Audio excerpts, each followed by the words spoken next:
옆에 계신 분들과 서로 돌아보시면서 인사 나누시겠습니다. 안녕하세요. 좋은 아침입니다.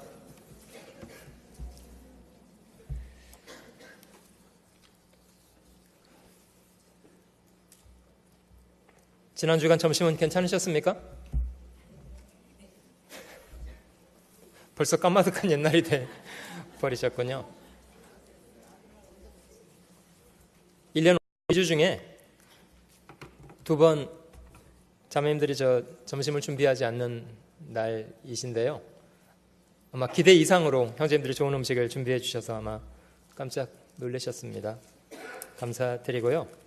저는 지난 주간 월요일부터 목요일까지 일정으로 켄터키 수양관에서 미주 전도인 수련회가 있어서 제 아내와 함께 참여하고 돌아왔습니다. 다음 주간 저희가 여름에 가장 큰 행사 앞두고 있습니다. 하계 수양회 켄터키 수양관에서 준비하고 있습니다만은 큰 행사 앞두고 필요한 것들 준비하는데 분주한 시간들을 보내고 그렇게 왔습니다. 아침 시간에 저희가 배려라는 제목으로 성경을 함께 묵상해 보려고 합니다. 로마서 14장 함께 찾아보도록 하겠습니다. 신약 성경 로마서 14장. 오늘 본문이 조금 깁니다만은 같이 읽어보시면 유익하리라고 생각이 들어서 14장 1절로부터 15장 2절까지 말씀을 제가 한 절 읽고 여러분들 같이 읽으시는 방법으로 14장으로부터 15장 2절 말씀까지를 천천히 교독해 보도록 하겠습니다. 로마서 14장 1절로 15장 2절까지입니다. 믿음이 연약한 자를 너희가 받되 그의 의심하는 바를 비판하지 말라.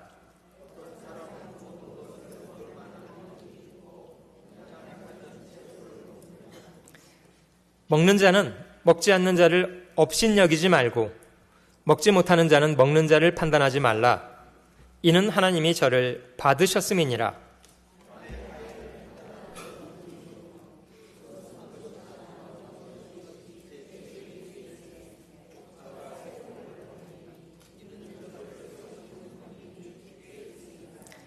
혹은 이 날을 저날보다 낮게 여기고 혹은 모든 날을 같게 여기나니 각각 자기 마음에 확정할지니라.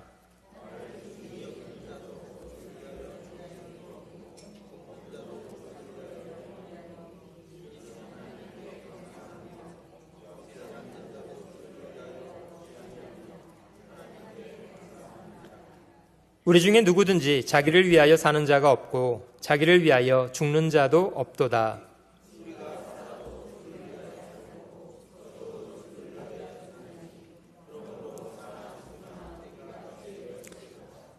이를 위하여 그리스도께서 죽었다가 다시 살으셨으니 곧 죽은 자와 산 자의 주가 되려 하심이니라.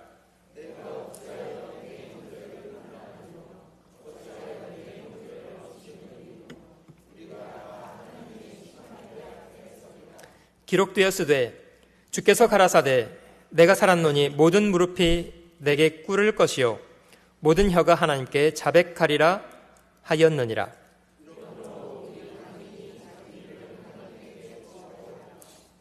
그런즉 우리가 다시는 서로 판단하지 말고 도리어 부딪힐 것이나 거칠 것으로 형제 앞에 두지 아니할 것을 주의하라.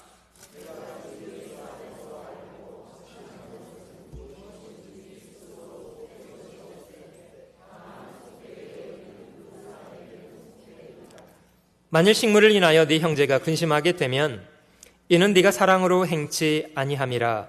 그리스도께서 대신하여 죽으신 형제를 네 식물로 망케하지 말라.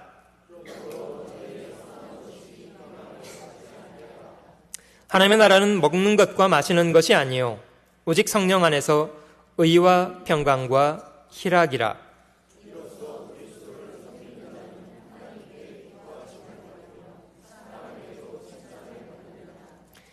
이러므로 우리가 화평의 일과 서로 덕을 세우는 일을 힘쓰나니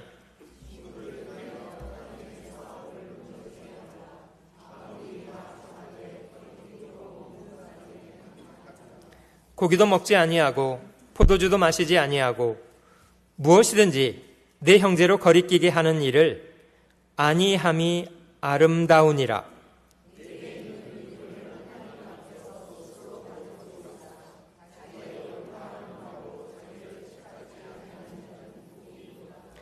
의심하고 먹는 자는 정죄되었나니 이는 믿음으로 조차 하지 아니한 연고라.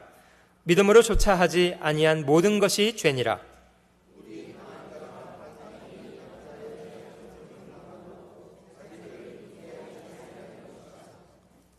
15장 2절 말씀은 같이 읽습니다.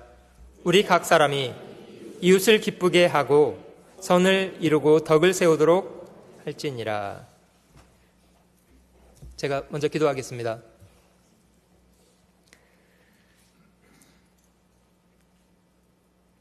영원히 찬양과 경배를 받으시기 합당하신 거룩하신 우리 주님,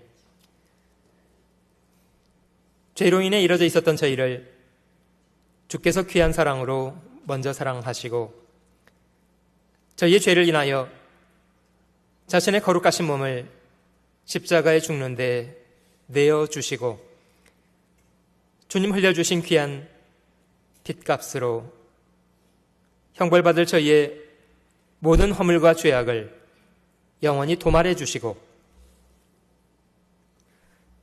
믿음 안에서 저희를 받으실 뿐만 아니라 천지를 창조하신 하나님의 자녀라 일컫는 헤아릴 수 없는 영광 가운데 살게 하신 것을 진심으로 감사드립니다. 장차 저희가 돌아갈 영광스러운 하나님 나라를 저에게 기업으로 약속하시고 이 땅의 짧은 생애 동안 저희를 구원하신 주님을 저희도 사랑하며 주님 몸소 이루신 이 복음을 이뤄진 사람들에게 증거하며 함께 구원받은 형제 자매들과 한 몸을 이루어 교회 안에 살게 하시니 감사드립니다. 베푸신 모든 은혜와 사랑 앞에 저희의 마음 들여 살게 하시고 저희 남은 생애가 더 이상 세상에 헛된 야망을 쫓아 헛된 일에 탕진되지 않게 하시고 오직 주께서 선히 여기시는 일을 순종하는 것에 귀히 들여 살게 하시기를 원합니다. 연약한 저희들에게 때를 따라 말씀을 배울 수 있도록 하시고 저희가 살아가야 될 삶의 방향을 한 걸음 한 걸음 말씀 안에 인도해 가시는 주님, 이 아침에 저희를 또 한자리에 불러 모아주시고 주님의 귀한 은혜 안에서 교제케 하시니 감사드립니다.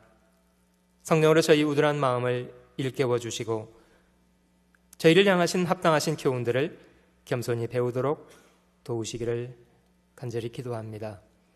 모든 시간을 오직 우리 주님의 자비로우신 손길에만 의지합니다. 언제나 저희를 사랑하시는 우리 구주 예수님의 귀하신 이름 받들어 기도 올립니다. 아멘.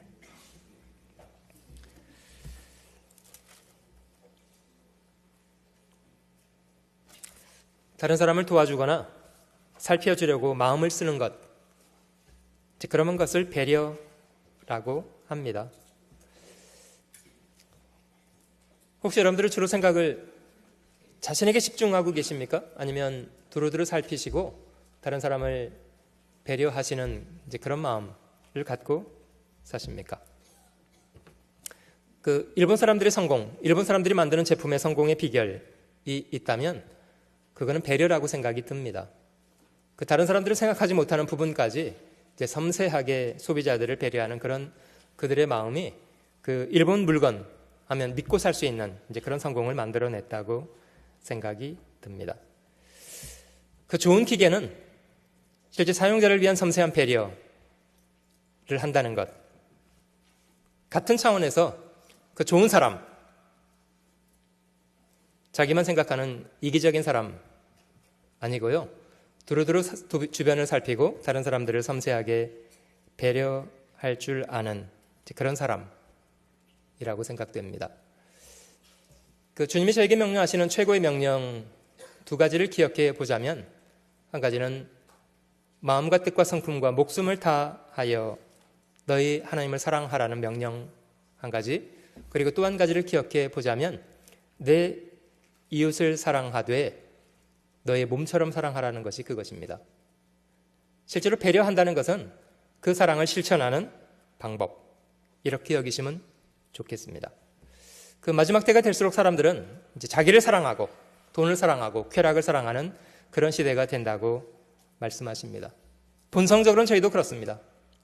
그러나 저희가 그리스도인들이라면, 하나님의 명령에 순종하는 사람들이라면 그 사랑의 순서를 과감하게 좀 뒤집어 놔야 된다고 생각이 듭니다. 먼저는 하나님을 사랑하고 하나님이 원하시는가를 질문하고, 그리고 두 번째는 자기를 사랑하기보다는 두루두루 이웃을 살피고 이웃의 필요를 배려하고, 그리고 나서 여건이 허락된다면 자신을 돌아보는 그런 순서, 그것이 이제 그리스도인들에게는 바른 순서라고 생각됩니다. 그 자신의 이기심을 극복하고 두루두루 이웃을 살필 수 있는 그런 마음은 겸손한 사람에게라야 가능하리라고 생각이 듭니다.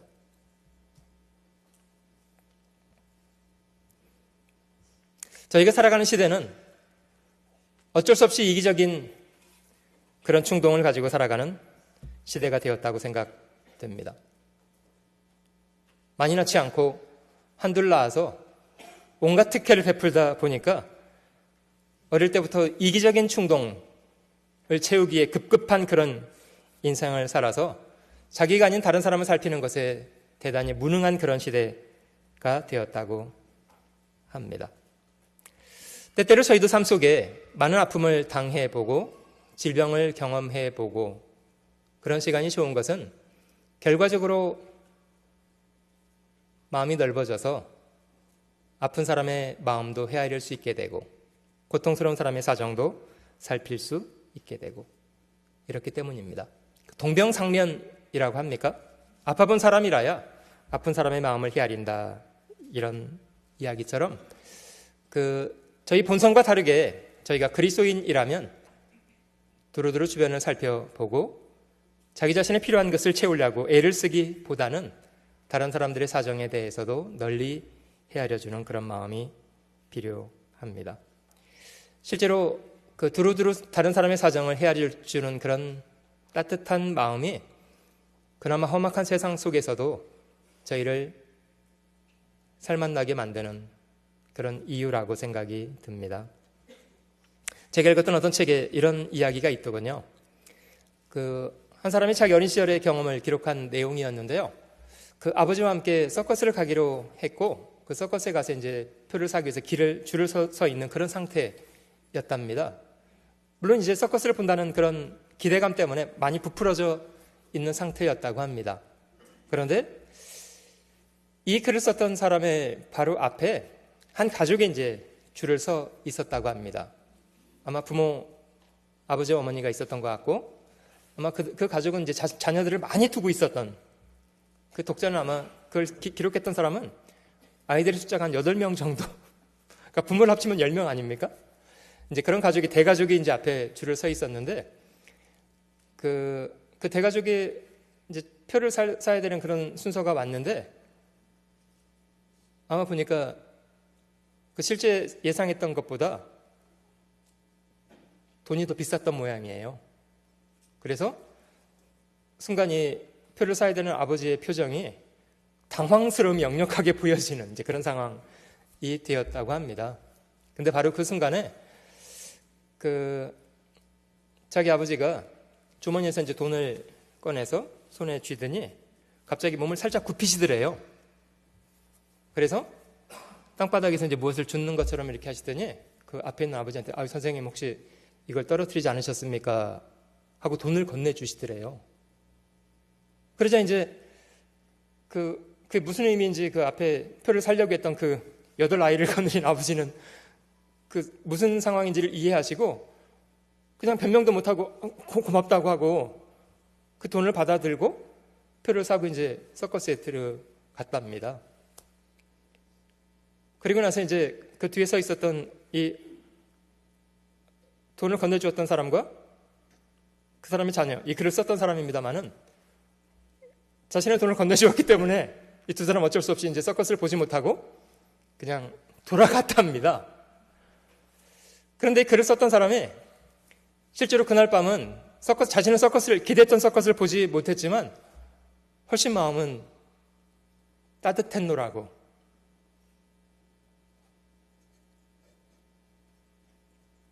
여러분, 이런 이야기를 들으면 혹시 마음에 몹시 불쾌함이 느껴지시는 분이 계세요? 그러면 안 계시죠? 왜 그런 얘기를 들으면 마음속에 우리도 따뜻함이 느껴집니까? 그 속에 담겨있는 사랑 때문입니다. 연약한 사람을 배려하는 그런 마음이 그나마 험악한 세상 속에 저희로 하여금 용기를 갖게 하는 그런 일들이라고 생각됩니다. 신문에서 나왔던 기사였습니다마는 한 아이가, 초등학교 다니는 아이가 뇌종양을 앓았고 치료를 받는 과정에 키모 같은 거 하면 이제 머리가 다 빠지는 이제 그런 현상이 생기잖아요. 그래서 아이가 여자아이가 머리를 다 빠진 채로 학교를 이제 가야 됐는데, 이제 그런 소식을 들었던 그의 친구들이 어떤 일을 감행했냐면요. 아십니까? 그 학교의 전체 아이들이 전부 다 자청해서 삭발을 했답니다.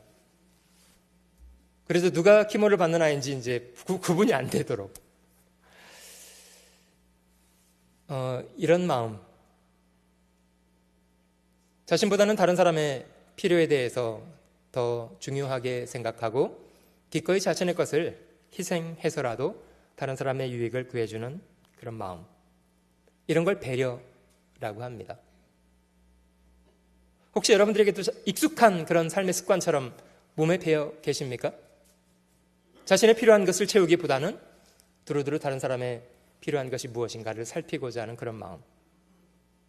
그리스도인이라면 이런 마음은 잘 배워야 되겠다, 이런 생각 듭니다. 실제로 우리 하나님은 그가 천지를 창조하신 것이나 인간의 역사를 경영하시는 것이나 우리를 이 땅에 지어서 살게 하시는 모든 일 속에 사람을 향하신 섬세한 배려를 담고 계시는 그런 분입니다. 사실 저희가 살아가는 땅은 저희가 살아가기에 대단히 적당하게 만들어져 있습니다. 왜 그렇습니까? 하나님의 창조주로서 자신의 지으신 피조물을 그렇게 배려하고 계시기 때문입니다. 하나님의 천지를 창조하실 때 6일이라는 시간을 사용하셨다고 하고요. 일곱째 날이 되셨을 때에 하나님이 쉬셨다고 합니다. 그것이 이제 유래가 되어서 저희 삶의 사이클도 6일 일하고 하루의 휴식을 보장받는 그런 사이클로 돌아가고 있습니다. 왜 하나님이 일곱째 날을 안식하시고 휴식의 법칙이라는 것을 제정하셨던 걸까요?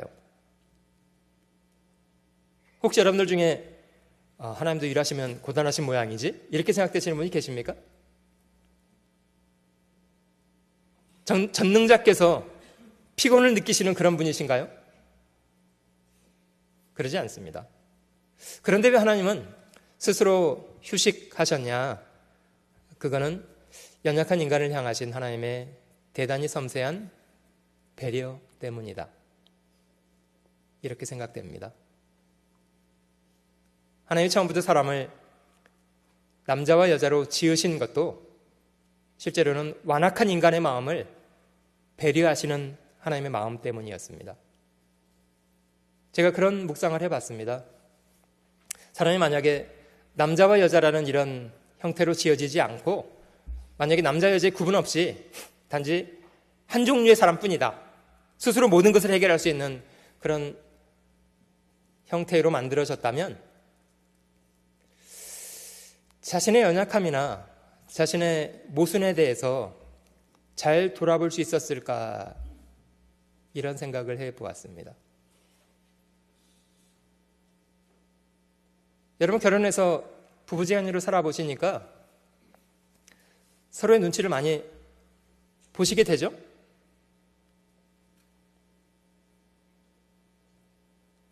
저만 눈치 보나? 서로 눈치 안 보십니까? 여러분, 상대방의 모순이나 상대방의 잘못이 자신에게 고스란히 고통을 끼쳐오게 되는 거 경험하시지 않으세요? 근데 그건 마치 이제 거울이 되어서요, 자신의 모순이 상대방에게도 그런 고통을 끼치겠다는 것을 이해하게 되지 않으십니까? 저만 이해하고 있나? 다들 그렇게 이해하시죠? 사람이 결혼 안 하고 혼자 산 사람보다도요, 결혼해서 서로 간의 불편들을 서로 바라보고 그런 과정을 밟아가면 사람이 자기 모순을 훨씬 더 효과적으로 바꿔갈 수가 있습니다.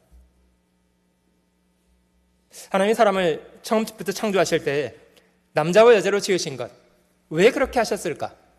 사실 그거는 인간의 완악함에 대한 스스로 자신을 돌아보게 하고 효과적으로 돌이키게 하기 원하시는 하나님의 배려 때문이었다고 생각이 됩니다. 실제로 하나님은 하늘에 계시지만 이 땅의 사람들을 다 두루두루 살피시는 분이시고 매사에 섬세하게 배려하시는 분이다. 시편 68편 한번 찾아보시면요, 구약성경 시편 68편을 찾아보겠습니다.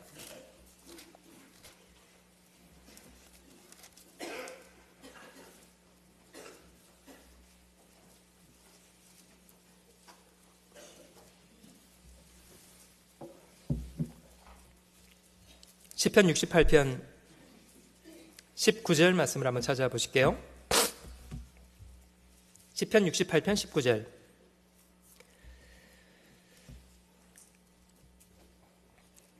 날마다 우리의 짐을 지시는 주, 곧 우리의 구원이신 하나님을 찬송할지로다. 하나님이 저희 인생들이 지고 있는 짐에 대해서 무심하신 분이신가요? 우리가 지었던 과오나 우리의 죄에 대해서 하나님은 무심하신가요? 죄도 너네가 지은 것이니 책임도 너네가 져라, 이러고 책임을 떠넘기시기만 하시는 그런 분이셨던가요? 사람이 친구를 사랑해서 자기 목숨을 버린다면 이에 비길 만한 사랑은 없다. 목숨을 준다는 건 자기 전부를 준다는 뜻 아닙니까? 실제 하나님이 저희를 사랑하시는 사랑은 자기의 독생자를 우리 죄를 위해서 십자가에 죽는데 내어주시는 그런 험악한 일을 하신 분이셨습니다. 날마다 우리의 짐을 지고 계시는 분, 짐은 우리의 짐인데 마치 자신의 짐인 것처럼 날마다 지고 계시는 분.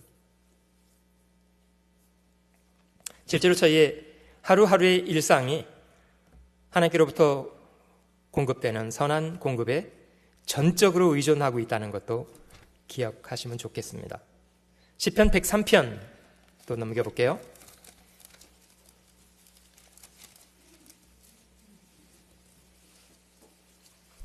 시편 103편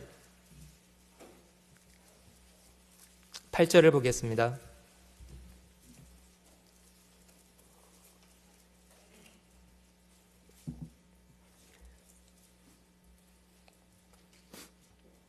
여호와는 자비로우시며 은혜로우시며 노하기를 더디하시며 인자하심이 풍부하시도다. 항상 경책치 아니하시며 너를 영원히 품지 아니하시리로다. 우리의 죄를 따라 처치하지 아니하시며 우리의 죄악을 따라 갚지 아니하셨으니 이는 하늘이 땅에서 높음같이 그를 경외하는 자에게 그 인자하심이 크심이로다. 동이 서에서 먼 것 같이 우리 죄가를 우리에게서 멀리 옮기셨으며 아비가 자식을 불쌍히 여김같이 여호와께서는 자기를 경외하는 자를 불쌍히 여기시나니 이는 저가 우리의 체질을 아시며 우리가 진토임을 기억하심이로다. 실제로 하나님은 우리 죄에 대해서도 다 아시는 분이십니다마는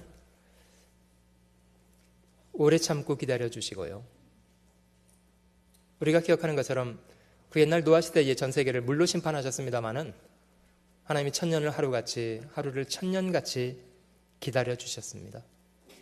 죄인들이 다 회개하고 돌아올 때까지 기다려주셨습니다. 인간의 사악이라고 하는 것은 그런 오래 참으시는 하나님 앞에 끝까지 돌이키지 않고 마음을 끝까지 완고하게 했다는 것이 하나님의 심판을 초래하게 된 이유였습니다. 주님이 땅에 계실 때도 주님은 얼마나 죄인들에게 너그러우신 분이었습니까?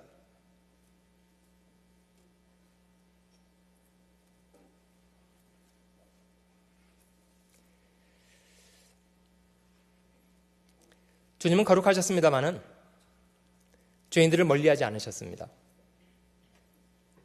주님은 죄인들과 가까이 하시면서 그 죄에 오염되거나 전염되시는 분이 아니셨고요.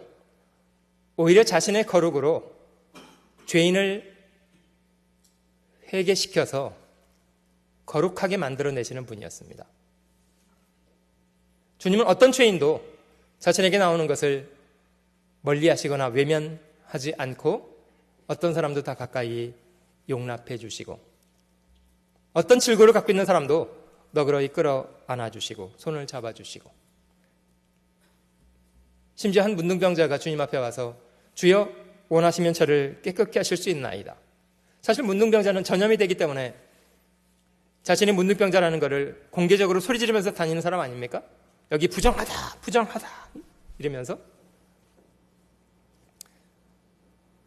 그 문둥병자가 주님 앞에 나와서 자신을 깨끗게 해주시기를 구했을 때 주님은 말씀으로만 하셔도 충분했습니다마는 주님은 그 문둥병자에게 손을 내밀어 대어주셨습니다.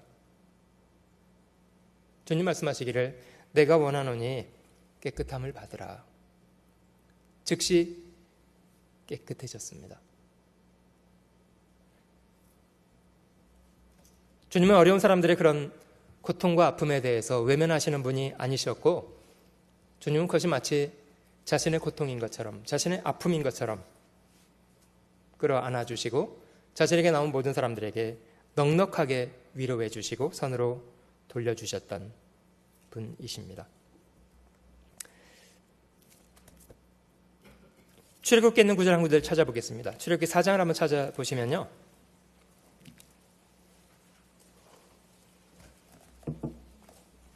하나님께서 모세를 애굽으로 보내시는 장면 중에 나이 80 먹은 모세가 자신은 부적절한 사람이라고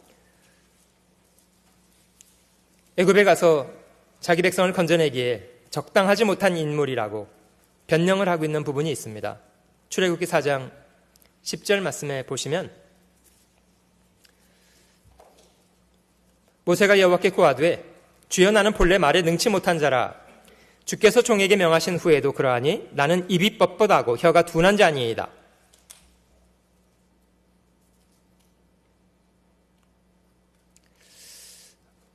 하나님이 혀를 끌끌 차시면서 아이고 내가 사람을 잘못 찾아봤네. 말을 좀 잘하는 사람을 찾아봤을 걸. 이렇게 하신 것이 아니고요.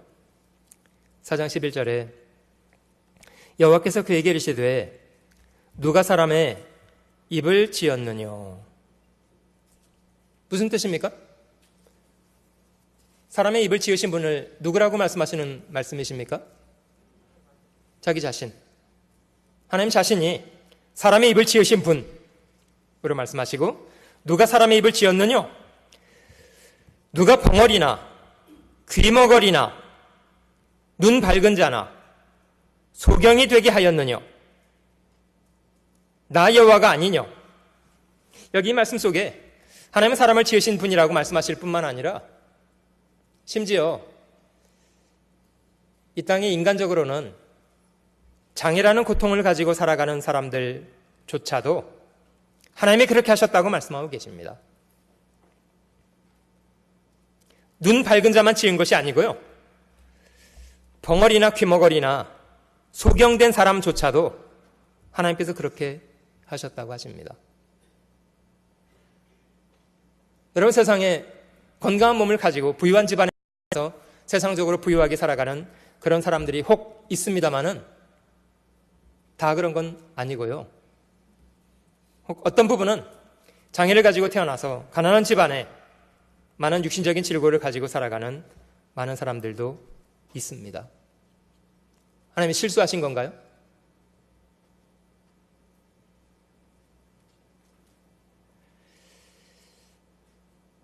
육신적으로 부유하고 건강한 속에 살아가는 것은 분명히 좋은 것이라고 생각이 됩니다만은 결정적인 약점은 겸손을 배우기는 쉽지 않다는 거예요. 자신에게 주어진 좋은 환경으로 인해서 하나님 앞에 자신의 마음을 낮추고 겸손한 태도를 배우기는 참 쉽지가 않습니다.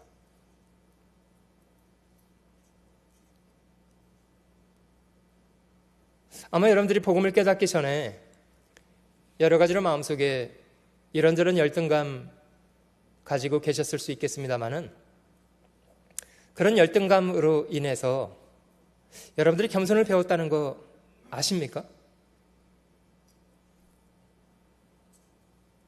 여러분들이 열등감이라고 생각하는 그런 부분이 만약에 없었다면 여러분들이 복음을 받아들이기에 마음을 적절하게 쓸 수 있었으리라고 생각이 드십니까?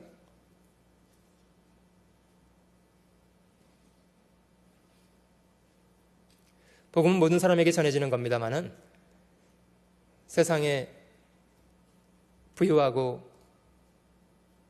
있는 사람들이 실수하는 것은 그런 환경을 붙잡고 정작 하나님 앞에 자신의 위치를 잘 발견하지 못한다는 것. 오히려 천국 복음이 부자들에게는 받아들여지기가 어렵고요. 오히려 가난한 사람들에게 받아들여지는 것은 그런 이유라고 생각이 됩니다. 육신적으로 가난하기 때문에 자신의 마음을 낮추고 하나님 앞에 겸손히 복음을 받아들일 수 있는 그런 사람들이기 때문이라고 생각이 듭니다. 자주 소개드립니다마는 그 팔다리가 없는 형태로 태어나서 하나님 앞에 어린 시절부터 원망을 들어놓고 살았던 왜 남들에게 다 주는 팔다리 저에게는 안 주십니까? 최소한 다 가지고 살아가는 팔다리 없는 형태로 산다고 생각을 해보세요. 그냥 숨 쉬는 것만 혼자 할 수 있는 거예요. 다른 모든 것은 다 가족들의 도움을 받아야만 하는 그런 사람.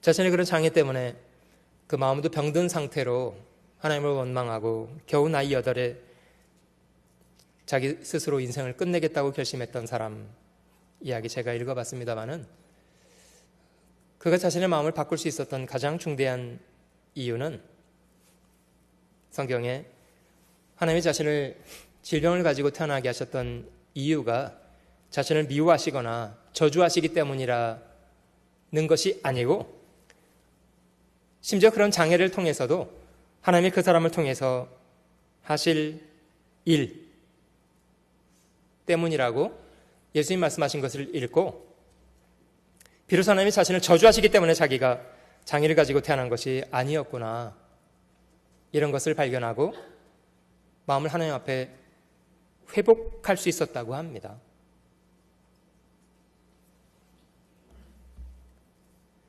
출애굽기 뒤에 레위기를 한번 찾아보시면요.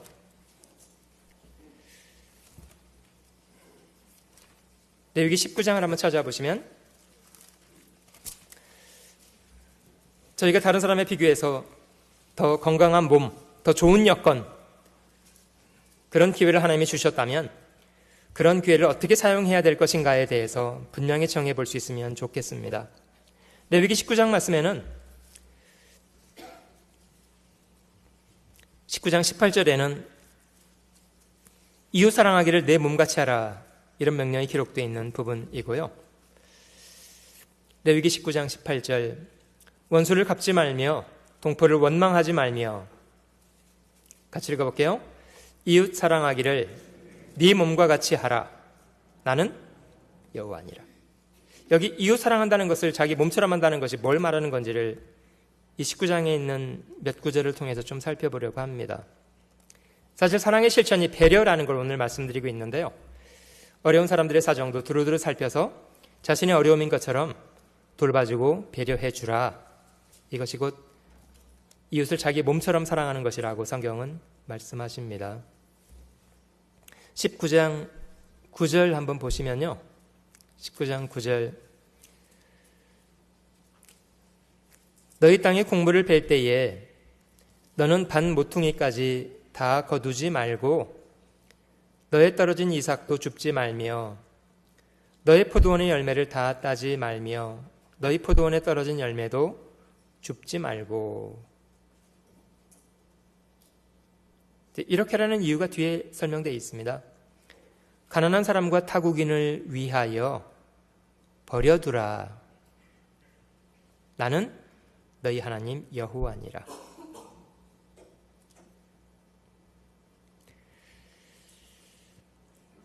네가 포도원을 소유하고 그 부요를 누리는 그런 입장에 있다면 그것으로 너를 위해서만 사용하려고 하지 말고 너와 같지 않은 사람들이 있다는 것도 생각하고 그들을 섬세하게 배려해 주라. 이렇게 말씀하시는 겁니다. 10절 제가 다시 한번 읽어볼게요. 너희 포도원의 열매를 다 따지 말며 너희 포도원에 떨어진 열매도 줍지 말고 가난한 사람과 타국인을 위하여 버려두라. 나는 너희 하나님 여호와니라. 하나님은 저에게 이런 마음을 요구하십니다. 여러분 머릿속에 무슨 풍경화처럼 그려집니다마는 모압 여자 룻이 모압에서 자기 시어머니 나오미를 따라서 베들레헴에 돌아왔을 때 그들은 경제적으로 아주 빈궁한 상태였습니다. 이방 여인이지만 아직 이스라엘 사회 속에 들어와서 사리분별도 안 되고 모든 것이 이제 낯설고 어색하기만 한 그런 시간이었습니다마는 룻은 용기 있게 밭에 나가서 이삭을 주워 오겠다고 했고 밭에 나가서 이삭을 주러 나갔는데 이제 마치 이제 보아스의 밭에 가서 일을 하게 됐다고 하잖아요. 모압 여자였습니다마는 이제 그 당시 이스라엘 여자조차도 배우지 못했던 그런 겸손하고 성실하고 그런 따뜻한 마음을 룻은 가지고 있었습니다. 그 보아스의 사원에게 자기가 이삭을 줍겠노라고 허락을 받은 이후에 룻은 거의 하루 종일 쉬지 않고 이삭을 주었습니다. 사실 이 보아스의 사환조차도 이스라엘 여자 중에도 저 정도 성실한 여자를 보지 못했기 때문에 저욱이 이제 마음속에 놀래고 있는 상황이었고 마침 이제 그런 때에 보아스가 와서 그 룻을 목격하게 되었고요. 룻은 친절하게 이제 룻을 불러다가 함께 음식을 베풀어 먹기도 하고 그리고 내 밭에서 일해도 좋다 이렇게 허락해주고 내 종들이 떠온 물을 가져다가 마셔라 이제 이렇게 은혜를 많이 베풀어 주었습니다. 식사가 마치자 이제 룻은 그 자리가 부담스러웠는지 또 벌떡 일어나서 또 이제 이삭을 주러 나갔고요. 같이 식사하는 사원들에게 보아스가 이렇게 이제 부탁을 합니다. 추수하는데 너무 이렇게 다부지게 그렇게 그냥 싸그리 다 추수하지 말고 그냥 대충 철저히 해라. 그냥 뒤에 슬슬 좀 뿌려 남기면서 저 여자가 좀 주술 수 있게 좀 눈치 안 채게 적당히 좀 뿌리면서 그렇게 좀 해라. 기억나십니까? 주무세요? 보아스가 왜 그랬을까요?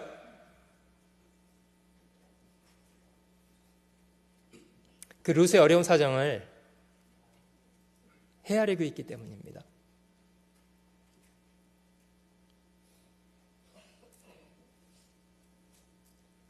아마 룻이 그 이삭을 주우면서 왜 눈치 못 챘겠어요? 오전엔 이렇게까지 안 떨어져 있었는데 오후가 되니까 이게 많이 떨어져 있네. 이상하네. 이러면서 뭔가 눈치를 채지 않았겠어요? 지난번에 저희가 그 포도원의 품꾼들의 이야기도 공부해 본 적이 있습니다만은 오후 5시에 포도원에 들어와서 겨우 1시간이라고 하루 일당을 받았던 그 일꾼은 그 마음속에 주인에 대해서 어떤 생각이 들었을까요? 자기를 거짓 취급하지 않았고요. 얘따 일당이다. 자기를 거짓처럼 취급하지 않고 동양 주듯이 하지 않고요. 그래도 일꾼처럼 여겨주고 내 포도원에 들어와서 일하라고. 그리고 일당인 것처럼 챙겨줬어요. 일당을. 그 하루 종일 장터에 서서 해가 져 가는데도 집에 돌아가지 못하던 그 품꾼은 얼마나 딱한 사정이 있었길래 해가 져 가는데도 집에 돌아가지 못하고 장터에 서성거리고 있었어야 했을까요? 여러분, 그런 어려운 이웃의 딱한 사정을 헤아려 주는 마음을 배려라고 합니다. 우리에게도 필요한 마음이라고 생각이 듭니다. 19장 13절 넘어가 보시면요. 너는 네 이웃을 압제하지 말며 늑탈하지 말며 품꾼의 삭슬 아침까지 밤새도록 네게 두지 말며. 품꾼을 거느린 사람은 넉넉하게 여유가 있는 사람일지 모르겠습니다만은 품꾼은 하루 일당이 급한 사람이에요. 그걸 자기 일 아니라고 내일 줄게, 내려와, 이렇게 하지 말라는 거예요. 14절 너는 귀먹은 자를 저주하지 말며 소경 앞에 장애물을 놓지 말고 내 하나님을 경외하라. 나는 여호와니라. 여러분, 귀먹은 사람은 못 들을 거라고 생각하잖아요. 소경은 보지 못할 거라고 생각하고, 내가 귀먹은 사람 소경에게 어떻게 하는지 하나님은 보고 계시고 듣고 계시지 않습니까? 우리가 그런 장애를 갖고 있는 사람들에게 함부로 대하면 하나님은 저에게 어떻게 판단하실까? 네가 장애인의 고통을 알지 못하는 것 같으니 너도 그 장애의 고통을 깨달을 수 있도록 도와주마. 그럼 어떻게 되는 거죠?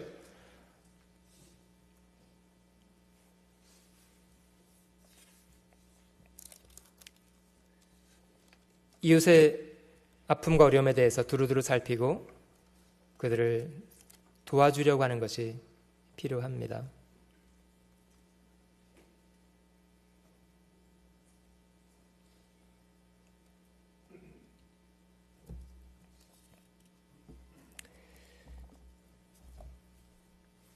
하나님이 저에게 더 좋은 환경과 여건을 허락해 주셨다면 그런 것은 연약한 사람들을 짓밟고 지배하라는 그런 뜻이 아니고요. 더 좋은 여건을 가지고 연약한 사람들을 두루두루 살펴서 배려해 주라는 그런 기회를 주신 것으로 받아들이면 좋겠습니다. 제가 미국에 와서 느꼈던 부분인데요. 미국은 장애인의 천국이라고 일컬어지는 곳입니다.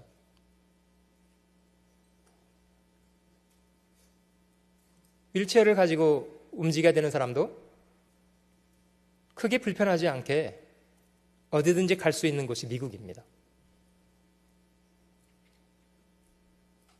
한국과는 조금 다르더군요. 한국은 건강한 사람을 위한 나라예요. 그래서 장애인이 접근하지 못하는 곳이 많아요. 건강한 사람에게야 계단 하나도 아무것도 아니잖아요. 턱 하나조차도. 뭐 그거만 올라가면 되는 거지. 장애인은요. 휠체어를 타고 있는 사람은 계단 하나 때문에 못 간다니까요. 건강한 사람들이 그런 연약한 사람들을 배려해서 섬세하게 일해 놓은 흔적을 많이 볼 수 있어서 저는 참 감사한 생각이 들었습니다. 건강한 사람들이 자신에게 주어진 기회를 그렇게 사용할 수 있다면 참 좋을 텐데. 고린도전서 19장을 한번 찾아볼게요. 고린도전서 9장 성경을 찾아보시면 고린도전서 9장, 이 전도자 바울의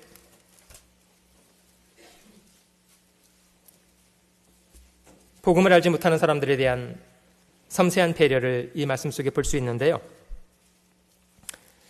고린도전서 9장 19절을 한번 찾아보시면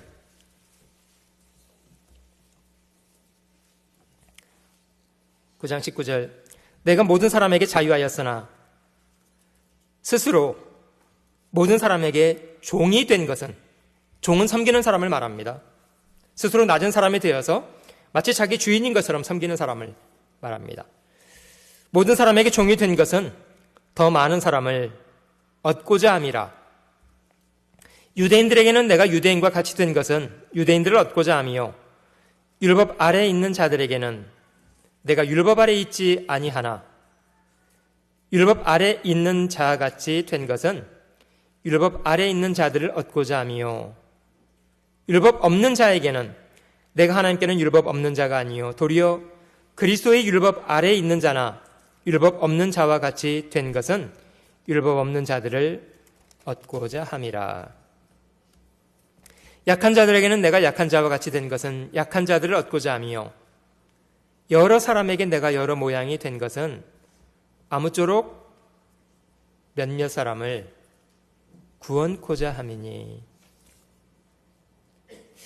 바울이 자신의 상태를 주장하지 않고 자신의 상황을 주장하지 않고 아무튼 여러 사람에게 여러 모양으로 맞추려고 해 주었던 것, 스스로 다가가고 여러 사람들에게 기꺼이 배려해 주는 사람이 되었던 것, 그것을 통해서 그들에게 복음을 전하기 위함 때문이다. 사실 복음은 그렇게 전해지는 것 같아요. 복음은 군림하는 사람이 전하는 것이 아니라 스스로 종이 되기를 원하는 사람들이 전할 수 있는 것 같습니다. 이기적인 사람, 그러면 복음 전하는 건 포기해야죠. 기꺼이 상대방에게 맞추려고 하고,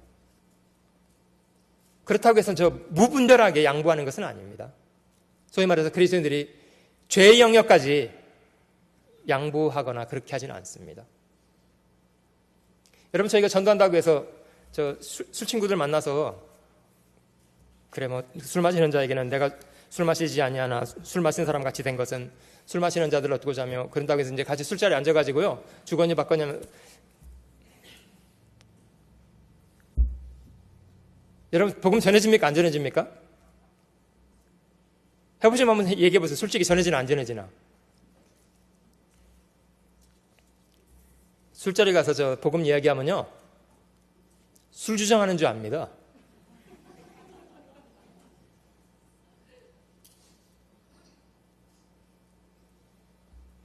이게 저희가 양보할 건 양보하되 불순종의 영역이나 죄의 영역까지 타협하라는 것은 아닙니다.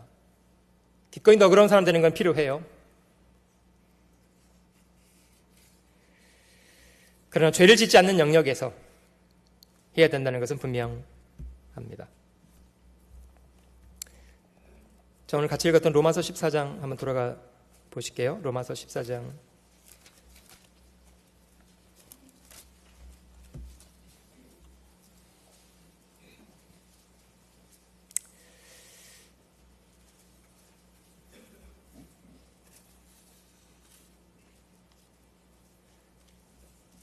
성경이 신앙을 생명에 비유하고 계신 것처럼, 아이가 태어나는 것처럼 하나님의 생명을 받아서 하나님의 자녀로 거듭 태어나는 것으로 한 사람의 신앙은 시작이 되고요, 시간이 지나가면서 아이가 성장이라는 과정을 밟아가는 것처럼 그리스도인들의 신앙도 거듭난 이후에 말씀을 공급받고 소화하는 과정 속에 조금씩 성장을 해 갑니다. 분명한 것은요, 그 장성한 사람이 분명히 있을 뿐만 아니라 아직은 성장하지 않은 연약한 사람도 분명히 있습니다. 14장 1절, 믿음이 연약한 자를 너희가 받되 그 의심하는 바를 비판하지 말라. 어떤 사람은 모든 것을 먹을 만한 믿음이 있고 연약한 자는 채소를 먹느니라. 어른들에게는 좋은 음식 갓난아이에게 억지로 먹이면 어떻게 되죠? 독이 될 수가 있습니다. 어른들이 고기 먹는데요, 젖 먹는 아이에게 어른들이 먹는 고기를 너도 먹어봐, 너도 사람이니까 어떻게 될까요? 큰일 납니다. 그게 양식이 아니어서가 아니고요, 받아들일 준비가 아직 안 돼 있기 때문이에요. 받아들일 능력을 못 갖추고 있기 때문에요.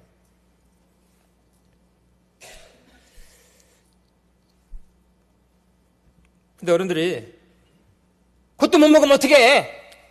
먹어! 그러면서 억지로 먹으면 애기 죽일 수 있는 거 아니에요?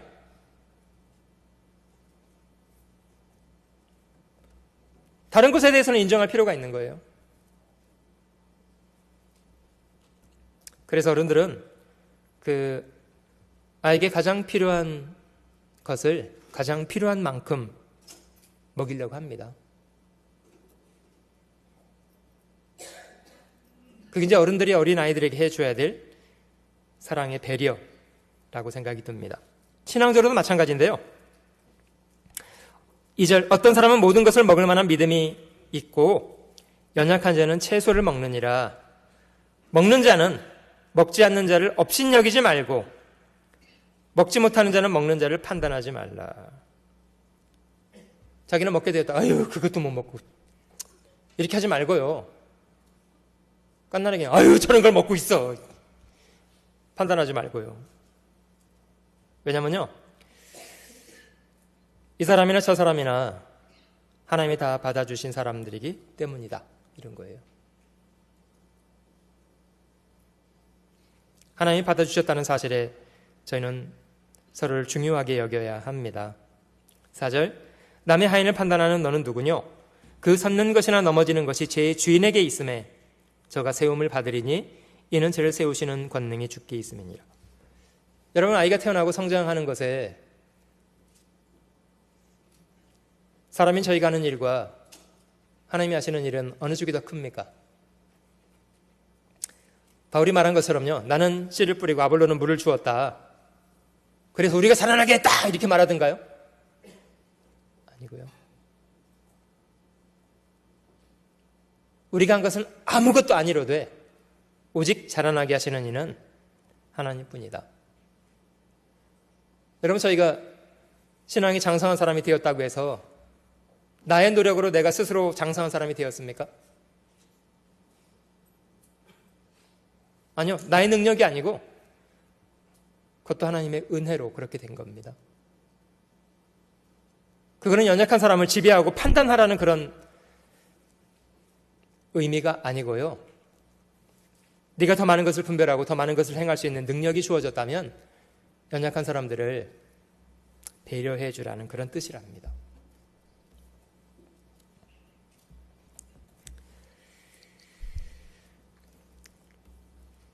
사실 그리스도인이라면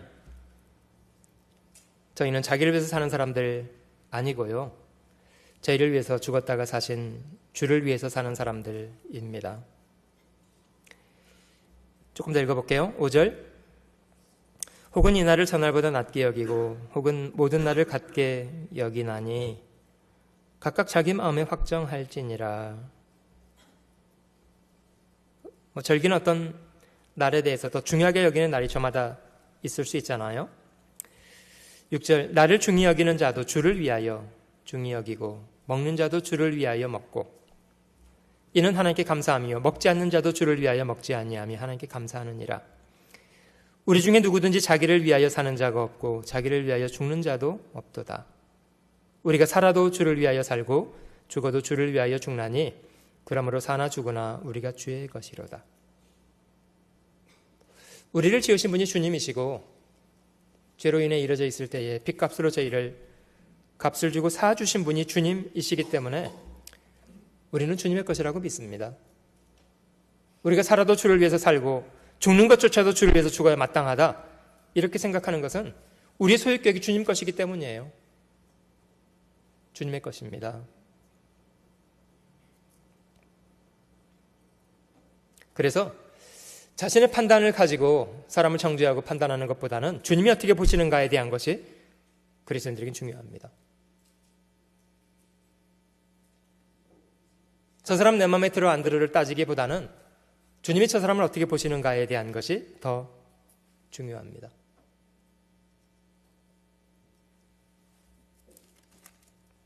사실 로마서 14장의 주제는 뭐냐면요, 어떤 날을 더 중요히 여길 거냐 덜 중요히 여길 거냐, 무엇을 먹을 거냐 말 거냐, 이거를 따지는 게 중요한 것이 아니고요, 실제로 연약한 사람들을 얼마나 섬세하게 배려할 것인가가 훨씬 중요한 문제다, 이걸 말하는 것이 로마서 14장입니다. 저 성경에 우상의 제물이라는 것이 나와 있는데요. 혹시 우상의 제물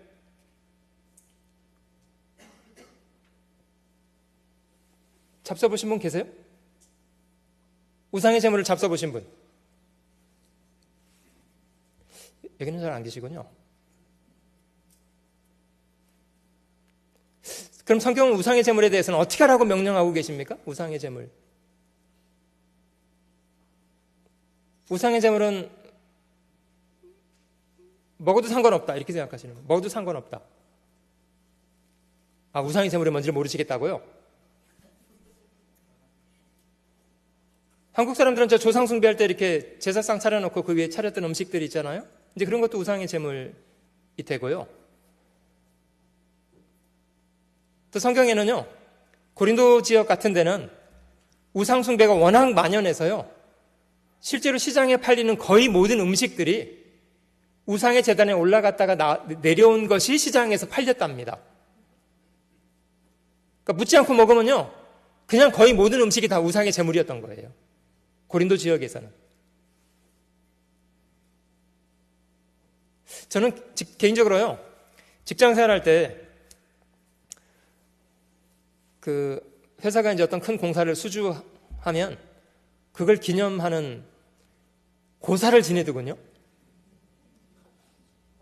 큰 프로젝트를 수주한 것에 대해서 이제 기념하는 고사를 지내고, 그리고 이제 고사떡을 하잖아요. 그래서 시루떡을 잔뜩 해가지고요, 그 전 직원들에게 이제 고사떡을 돌립니다. 먹으라고요. 근데 그걸 언제 돌리냐면요, 한 4시 정도, 오후 4시 정도 돌리거든요. 여러분 생각해 보세요. 그 시간이 언제 때인가. 점심 먹은 지는 한 3, 4시간 지났고요. 저녁 먹을 시간 아직 안 됐는데, 뭐 이러다 보면 뭔가 이렇게 출출한 생각이 들어서 뭔가 이렇게 좀 먹었으면 좋겠다는 생각이 딱 들 시간에 고사떡이 쫙 돌려집니다.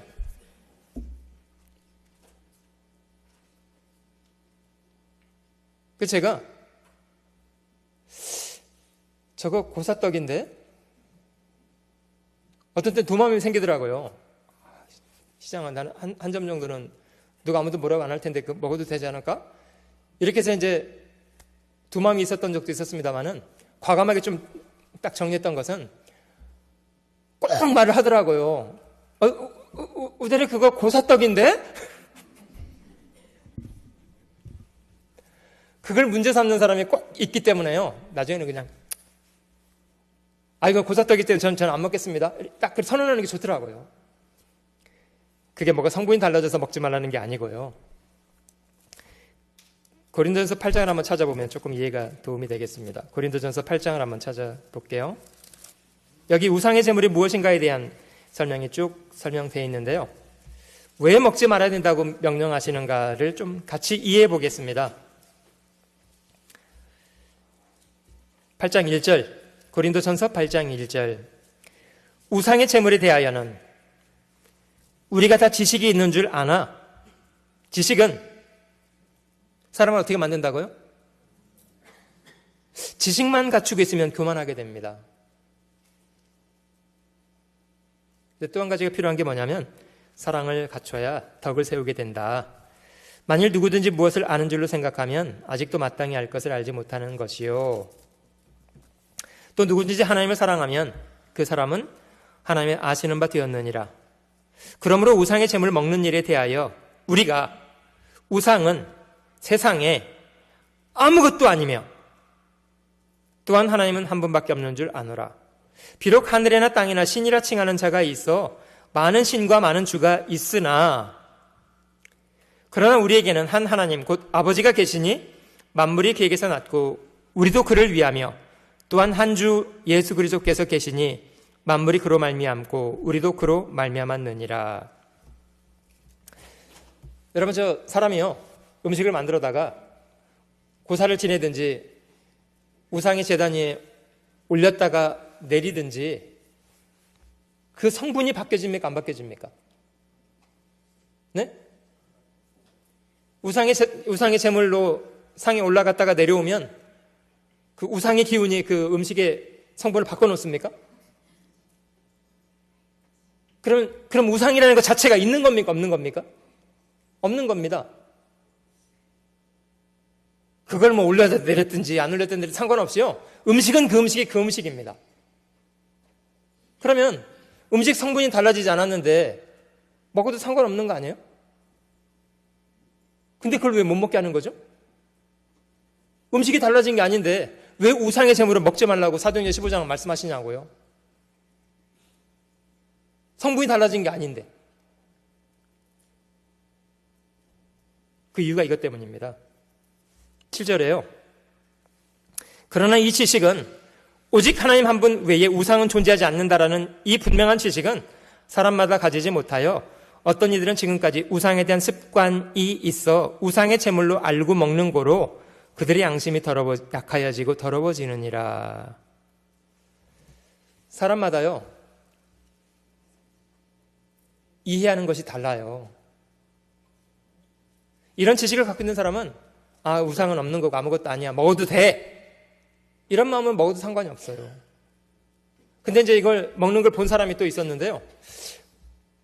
저거 우상의 제물인데 저렇게 먹네, 저거 먹으면 안 되는 거 아니야? 너도 먹어, 괜찮아. 안 되는 것 같은데 이거 먹으면, 이렇게 생각하면서 먹는 사람은 탈납니다.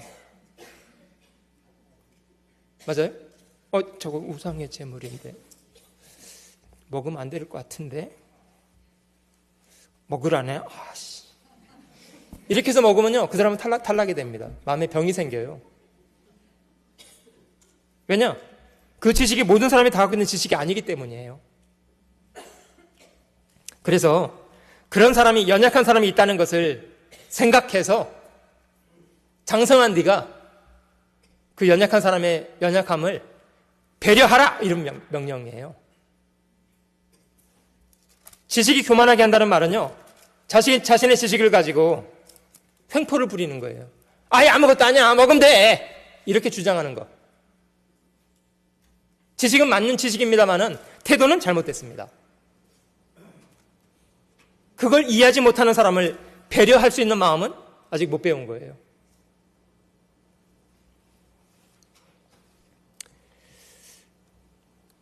8장 8절, 식물은 우리를 하나님 앞에 세우지 못하나니 우리가 먹지 아니하여도 부족함이 없고 먹어도 풍성함이 없으리라. 그러즉 너희 자유함이 약한 자들에게 거치는 것이 되지 않도록 조심하라. 지식 있는 네가 우상의 집에 앉아 먹는 것을 보면, 누구든지 보면 그 약한 자들의 양심이 담력을 얻어 어찌 우상의 제물을 먹게 되지 않겠느냐. 그러면 네 지식으로 그 약한 자가 멸망하나니 그는 그리스도께서 위하여 죽으신 형제라. 이같이 너희가 형제에게 죄를 지어 그 약한 양심을 상하게 하는 것이 곧 그리스도에게 죄를 짓는 것이니라. 그래서 먹지 말라고 한 거예요. 그래서 연약한 사람이 혹시 마음에 문제가 될까 봐. 그래서 이제 바울은 이 결론 부분에 13절을 같이 읽어볼게요. 그러므로 만일 식물이 내 형제로 실족해 하면 나는 영원히 고기를 먹지 아니하며 내 형제를 실족치 않게 하리라. 고기 먹는 게 중요한 게 아니고요, 내가 내 형제들에게 덕을 세울 수 있을 것인가 말 거냐가 중요하다는 겁니다. 내가 자유롭게 행동하는 것 때문에 형제에게 혹 어떤 문제를 던지게 된다면 바울은 말하기를 나는 영원히 차라리 고기를 먹지 않겠다, 이렇게 하는 것이 더 덕스럽다는 거예요.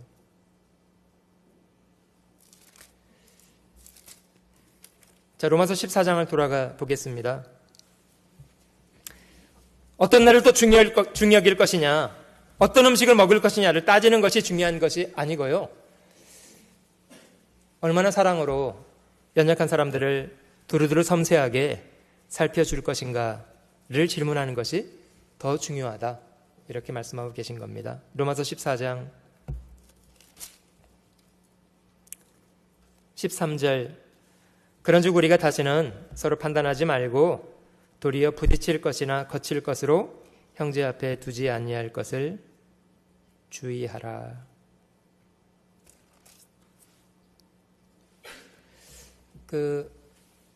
성경에 담배 피지 말라는 말이 없습니다만은 저희는 왜 담배 피는 거에 대해서 하지 말아야 될 일이라고 마음속에 생각하십니까? 성경에 그런 명령이 구체적으로 없어요. 왜냐, 성경에 기록될 당시에 담배라는 것 자체가 없었어요. 그런데 왜 그렇게 생각하냐면요, 연약한 사람들이 혹시 그런 부분에 대해서 마음에 문제가 되는 것을 고려해서 하지 않겠다는 겁니다. 덕을 세우기 위해서요. 하나님께 영광이 되지 않기 때문에요. 여러분, 만약에 그리스도인들이 술을 마시거나 담배를 피는 것이 하나님께 영광이 되는 경우 혹 있겠습니까? 그리스도인이 술을 마시거나 담배를 피는 것이 하나님께 영광이 될 경우가 혹 있겠다고 생각이 되시는 분, 그러면요, 우리 몸에 부작용이 많이 생겨도 하나님의 영광을 위해서 마시고 피워야 돼요. 그렇게 죽으면 순교예요.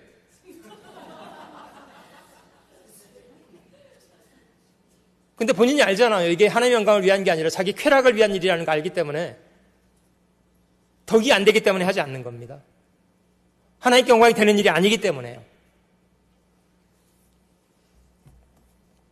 14장 14절, 내가 주 예수 안에서 알고 확신하는 것은 무엇이든지 스스로 속된 것이 없으되 다만 속되게 여기는 그 사람에게는 속되니라.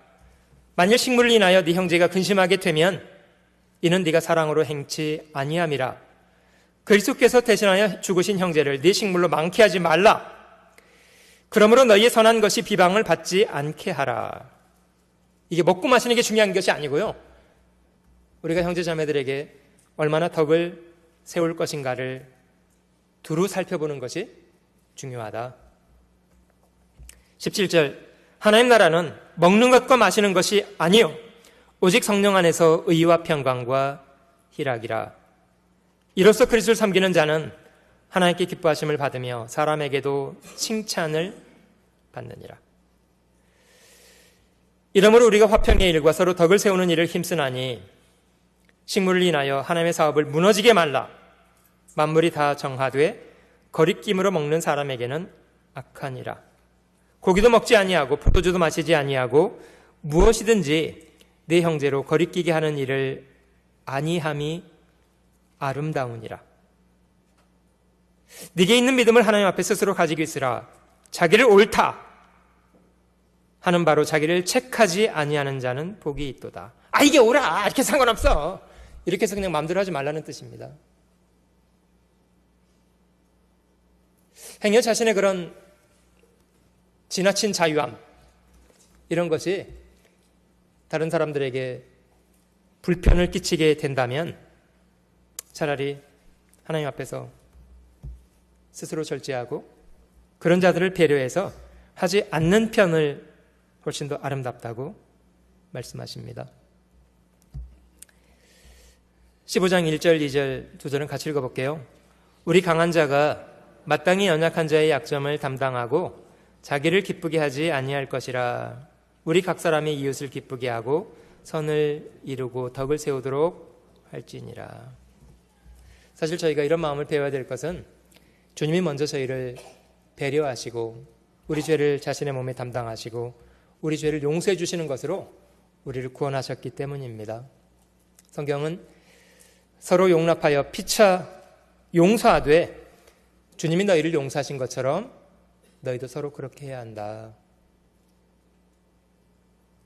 여러분, 저희는 마태복음 19장에 말씀하시는 것처럼 주님 앞에 1만 달란트를 탕감받은 사람들입니다. 우리가 그런 탕감을 받은 경험이 없는 사람이라면요, 100데나리온을 용서하는 것이 어려운 일이에요. 근데 1만 달란트를 탕감받은 사람이 용서 못하겠다고 빠득빠득 우기는 것은요, 부적절한 일입니다. 주님 말씀하시기를 네가 빌기에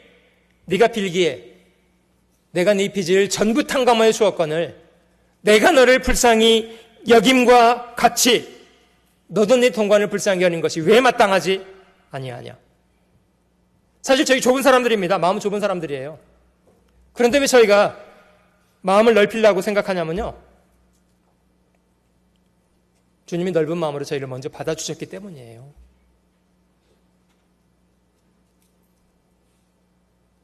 인생을 살다 보니까요, 사람들 사이에는 문제가 아주 많아요. 근데 해결책은 하나밖에 없는 것 같더라고요. 마음을 넓히는 것밖에 없어요. 마음을 넓히는 거.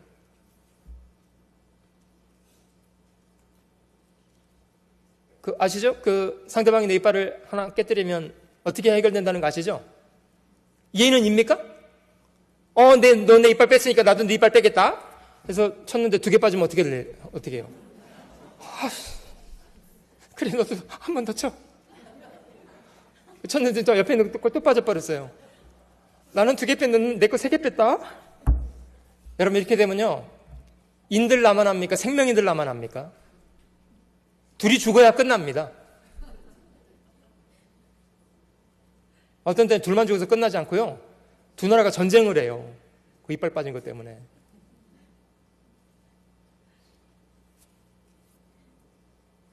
정답은 뭐냐면요. 상대방이 날 쳐서 이빨을 깨졌으면 아이고, 손은 괜찮으세요?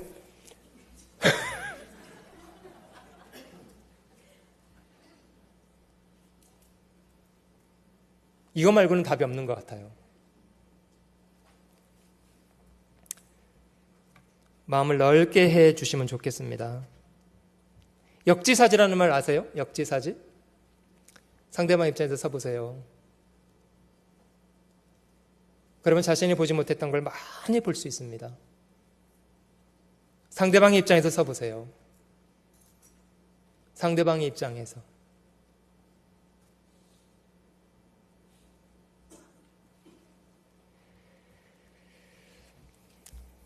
우리가 참 둔한 부분이라고 생각이 들어서 그래요. 상대방 입장에 서는 것. 고린도전서 7장을 한번 찾아보시면요. 고린도전서 7장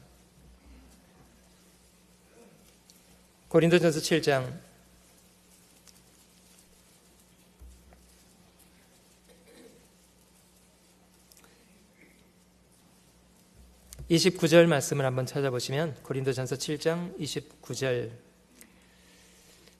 형제들아 내가 이 말을 하노니 때가 단축하여 진 고로 이후부터 안에 있는 자들은 없는 자같이 하며 우는 자들은 울지 않는 자같이 하며 기쁜 자들은 기쁘지 않은 자같이 하며 매매하는 자들은 없는 자같이 하며 세상 물건을 쓰는 자들은 다 쓰지 못하는 자같이 하라.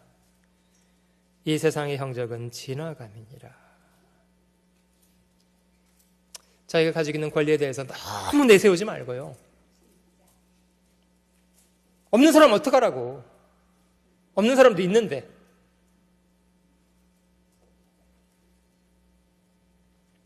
조금 감추고 사세요. 조금 감추고. 너무 드러내지 말고.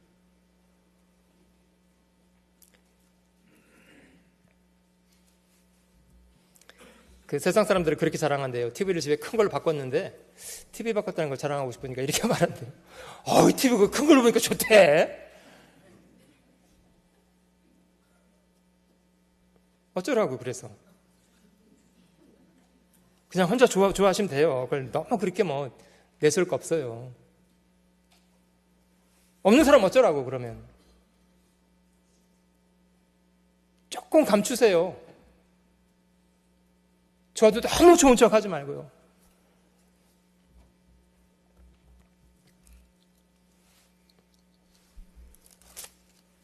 두 남자가 앉아서 얘기하는데 자기 아들 말썽 부린다고 막 한 사람이 토를 했더니 말하다가 순간순간 자네 아들 요새 어떻게 지내나? 지난달에 죽었네 그러더래요. 덕이 안 될 때가 있잖아요. 자기 자신의 이야기만 하는 게.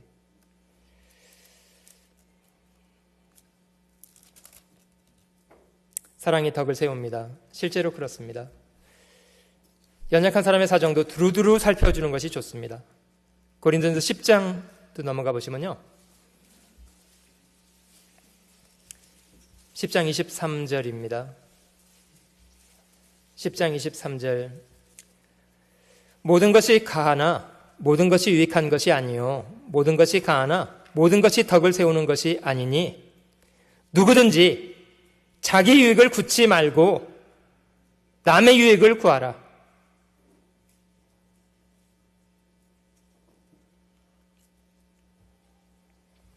그래서 이 다음 구절에는요, 이제 고린도 지역에 이제 상황이 그러니까 시장에 나오는 모든 음식이 다 우상 숭배한 음식이니까요. 음식을 차려놓으면 그냥 먹으래요. 근데 누가 말하기를 이거 우상의 제물입니다. 그럼 먹지 말래요. 아유 그렇습니까? 아유 그럼 됐습니다. 그러면 무슨 말인가 이해되시죠? 왜냐 그 문제 삼는 사람이 있다니까요. 아무것도 아닌데 그게 마음에 문제가 돼서 이렇게 꿍 하고 있는 사람이 있을 수 있다니까요. 그런 사람들을 배려해서 너는 자유롭게 할 수 있을지라도 양보하라. 이런 배경에서 31절이 기록됐습니다. 31절. 그런즉 너희가 먹든지 마시든지 무엇을 하든지 다 하나님의 영광을 위하여 하라. 유대인에게나 헬라인에게나 하나님의 교회에나 거치는 자가 되지 말고 늘 자기 주장들을 이렇게 하겠다고 막 주장하는 사람들 되지 말고 나와 같이 모든 일에 모든 사람을 기쁘게 하여 나의 유익을 구치 아니하고 많은 사람의 유익을 구하여 저희로 구원을 얻게 하라. 그런 태도가 있어야만 복음을 전하는 것에 조력할 수가 있습니다. 13장 한 구절만 더 찾아보겠습니다. 13장 성령의 열 번째 은사라고 말씀하시는 사랑에 대해서 설명하시는 성경이 고린도서 13장입니다마는 4절부터 7절 사이에 사랑의 15가지 성품이 기록되어 있습니다. 사랑으로 행한다는 거 이런 걸 압니다. 4절 사랑은 오래 참아주는 거랍니다. 사랑은 온유하며 투기하는 자가 되지 아니하며 사랑은 자랑하지 아니하며 교만하지 아니하며 5절은 같이 읽습니다. 무례히 행치 아니하며 자기의 유익을 굳지 아니하며 성내지 아니하며 악한 것을 생각지 아니하며 사랑으로 행한다는 건요 무례하게 행동하는 것이 아니래요.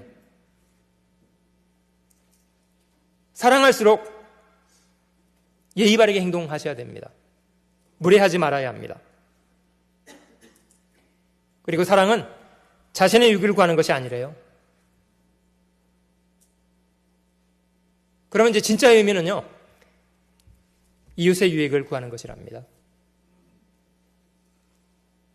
상대방을 섬세하게 배려하면서 행하는 것, 그것이 진짜 사랑이랍니다. 다음 주간 저희가 수양회를 앞두고 있습니다마는 수양관을 가서 그 수양회를 치를 때마다 그 좁은 장소에 여러 사람이 함께 짧은 기간 생활해야 되기 때문에요. 어쩔 수 없이 이제 불편이 많이 초래가 되고요. 저는 특히 화장실에 대해서는 조금 편치가 않으시더라고요. 여러분 보통 집에서 화장실 아침에 들어가서 몇 분 정도 사용하십니까? 그 수양관 가서도 막 혼자 들어가서 한 30분 이렇게 쓰시는 분들이 계시더라고요. 온수통에 물이 닿을 때까지 그냥 뒤에서는 그냥 쫙 줄을 서서 이제 기다리시는데도 다른 사람을 좀 섬세하게 좀 배려해 주시고요. 그런 게 사랑의 실천입니다. 이번에 전도인 수련회 하면서 그 믿음관 2층에 화장실 4개를 이제 20명이 아침에 같이 쓰는데요. 정말 어떤 분은 들어가서 안 나오시더라고요. 그래서 이제 제가 좀 악역을 했는데요. 이제 문마다 두드리면서 3분 만에 좀 나오시라고. 그때 어떤 분은 정말 2분 만에 딱 나오시더라고요. 샤워하시고. 가능합니까? 2분 만에 샤워를 하고 나오셨더라고요. 그래서 들어봤더니 해병대 출신이었대요. 그러면 그렇지 라고 생각이 들었는데 자기 필요한 것만 채우기 위해서 막 집중하지 마시고요. 역지사지라고 밖에 있는 사람의 사정도 살펴보시고 다른 이웃들의 사정도 두루두루 살펴보시고 두루두루 덕을 세우시면 그 속에 하나님의 복음으로 일하시리라고 믿습니다. 꼭 그런 마음을 기억해 주시면 좋겠습니다. 잠깐 기도하겠습니다.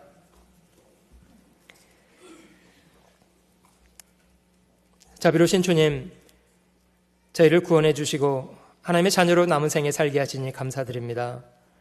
주님, 저희를 더욱 영육간에 강건케 하여서 주님 부탁하신 일 잘 감당하며 살아가는 사람들 되도록 도우시기 원합니다.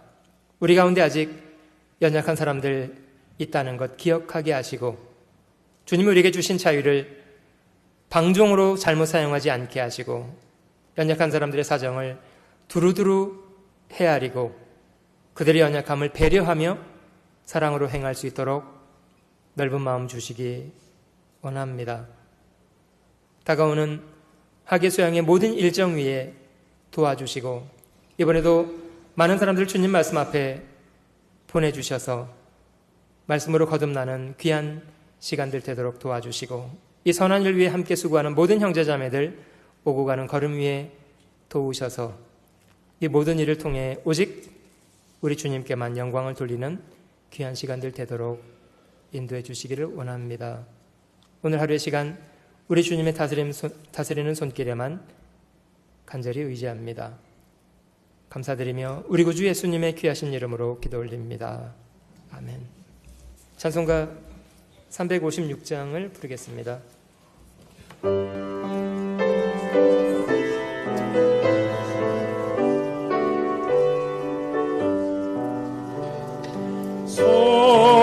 성자의 귀한 몸 날 위하여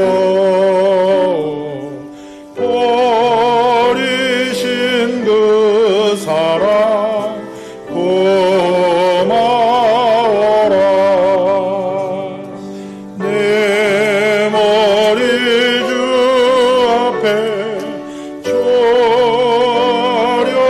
조려는 날 나무 주님께 바치리까.